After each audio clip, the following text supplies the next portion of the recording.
አፏ ሲጣፍጥ ቅልጥፍና ዋርድና ኤቭሪቲንግ ነው የተመቸችኝ። ፌስቡክ ላይ ተጣበሱ ቆንጆ ነው አለች፣ ጀንትልማን ነው አለች፣ እንክብካቤ አለች። ፌስቡክ ላይ ተጣብሰው ጀርመን እያለች በተዋወቁ በአመት እሷ ኢትዮጵያ ገባች። ኖርማሊ በየአመቱ ትገባለች ኢትዮጵያ፣ ቤተሰብ እያየች ቶሎ ትመለሳለች። እና በአካል ሲገናኙ አልኩሽ ጫማዋን ጎንበስ ብሎ ያስርላታል። ጣብ እርግፍ ነው አልኩሽ የሚልላት። የት ነው የሚኖርበት እሱ? የት ነው የሚኖር?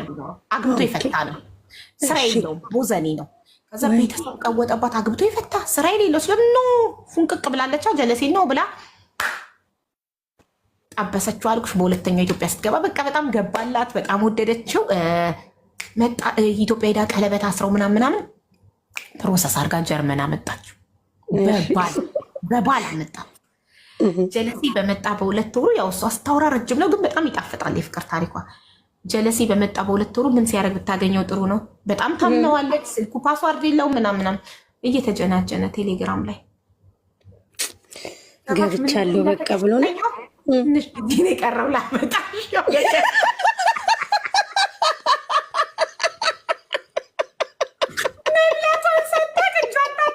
ራሱ በሰው ላይ ገብቶ ገና ሁለት ሳይሆነው ወረቀት ሳያገኝ ምን ሳያገኝ ገርል ፍሬንዱ ቃል ይገባል። አይዞሽ ትንሽ ጊዜ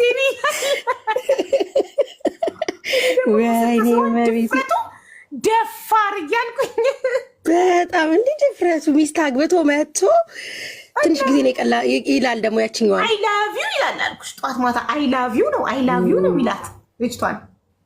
እሺ እሷ ቴሌግራሙን ጠልፋ እያየች ቀጠል 10 ቀን ሙሉ እየተቃጠለች፣ ግን ጀግና ስለሆነች ችላው ምን አደረገች? ድራማ ፈጠረች። ምን አለች? ሆስፒታል የእውነትም የሆነ ምርመራ አድርጋ ከሆስፒታል ውጤት መጥቶላት ነበር። ግን ያንን ቀይራ አውቃ በጣም ትልቅ በሽታ ስለሆነ መጥተሽ ነው የሚነገርሽ ተባልኩኝ እና በጣም ትልቅ በሽታ ይዞኛል ልሞት ነው አለችው። አለቀሰ። ድራማ ሰራ። ለመሰለሽ ወረቀቱን ሳትጨርስለት እንዳትሞት ነዋ። ታዲያ ወይኔ ወረቀቴ ብሎ ነው ያለቀሰው። ወይኔ ወረቀቴ እያለ በውጭ ወይኔ ሚስቴ ይላል።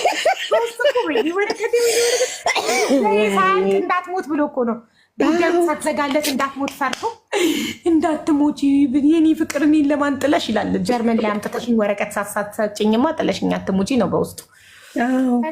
ከዛ ታምም ያለው እና የሚገል በሽታ ስለሆነ እናቴ ልሰናበት እናቴም ታማለች ምናምን ብላ በእናቴ ሀገር ቤት ደርሰን እንምጣ።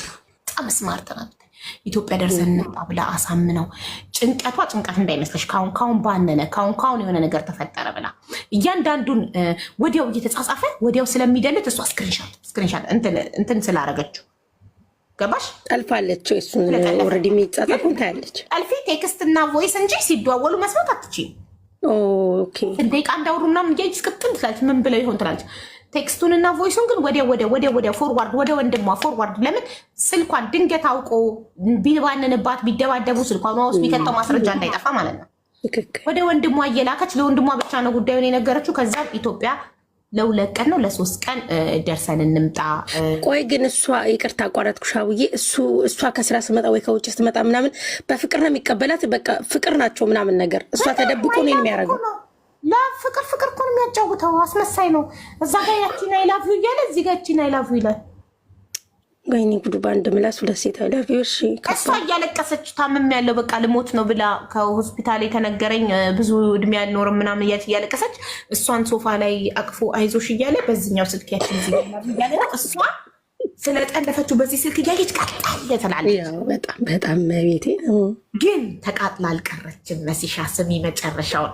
ከዛም በኋላ እናቴ ጋር ደርሰን እንምጣ እኔም ከመሞቴ በፊት እናቴንም ላገኝ ምናምን ብለው ደርሰን እንምጣ ስትል ደስ አለው። ያቺን ሊያገኝ ነው ኢትዮጵያ። እሺ ይላል። ደርሰው ሊመጡ ሄዱ። ከኤርፖርት እኛ ቤት ገና ከምትመጣ ሂድ ቀጥታ ወደ ቤተሰቦች ጋር ብለው እሷ ያሰበችው ነገር ስላለ ቀጥታ ቤተሰቦቿ ጋር ገባች። አደረችና በነጋታው ሄደ ወርቋን ሽጣ ቀለበቷን ሽጣው የዛን ሁለት ተመለሰች ወደ ጀርመን። ፓስፖርቱን ይዛበት ቀን ብቻ ኢትዮጵያ ቆይታ ይዛበት እሱ ቤተሰቦቹ ጋር ነው። በነጋታው ተደውልልኛል ብሎ ይጠብቃል ሊመጣ ቤተሰቦቿ ጋር ሊመጣ። እሷ ግን አንድ ቀን ብቻ አድራ ማታውን የገባችን ማታውን ብቻ አድራ በነጋታው ወደ ጀርመን ተመለሰች። ጥላው ተመለሰች።